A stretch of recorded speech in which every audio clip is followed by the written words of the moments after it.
വർഷത്തിൽ ഒരേ ഒരു ദിവസം വിജയം പറഞ്ഞ പോലെ ഒരു ക്ഷേത്രത്തിൽ പാടി വരേണ്ടതായ പള്ളിച്ചിന്ത.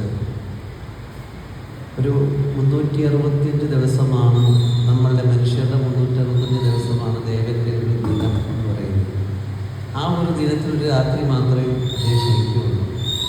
ആ ശയനാവസ്ഥയിൽ നിന്ന് ഉണരുന്ന ഏതൊരു ദേവനും ദേവിയും 1 വയസ്സുള്ള ഒരു കുട്ടിയായിട്ടാണ് സങ്കല്പം. അങ്ങനെ ഇരിക്കുന്ന ബാലഭാവത്തിലുള്ള ഭഗവാനെ പരമപുരുഷനായിരിക്കുന്ന ആ തലത്തിലേക്ക് ഉയർത്തിയെടുക്കുന്ന പള്ളിക്കുറുപ്പ് ഉണർത്തൽ എന്നുള്ള ചടങ്ങിനാണ് ഈ ഒരു പള്ളിച്ചിന്ത എന്ന ഒരു കീർത്തനം പാടുകയും ചിന്തകൾ പാടുകയും. ജാഗ്രത സ്വപ്ന സുഷുപ്തി തുരീയാദി അവസ്ഥകളിലേക്ക് ദേവനെ മാറ്റിയെടുത്തു കഴിഞ്ഞാൽ അത്രയും തലത്തിൽ അദ്ദേഹം ഇങ്ങനൊരു ദേവനുണ്ടോ അല്ലെങ്കിൽ ഈ ലോകമുണ്ടോ എന്നുള്ള ബോധമില്ലാതെയുള്ള ഉറക്കം എന്നാണ് പറയുന്നത്. അതിനാണ് അന്നേ ദിവസം രാവിലെ അകത്താറാക്കുന്ന രീതിയിൽ ആ ഒരു കുട്ടിയെ ഇങ്ങനെ വളർത്തിയെടുക്കുന്ന അതേ രീതിയിൽ ആ ചടങ്ങ് നടത്തുമ്പോൾ സോപാന സംഗീതം പാടുകയുണ്ട്.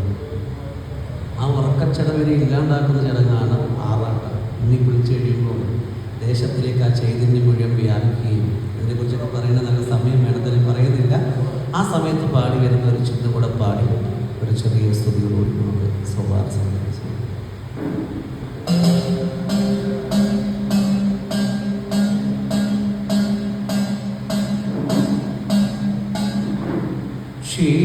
ക്ഷീരപയോ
Nah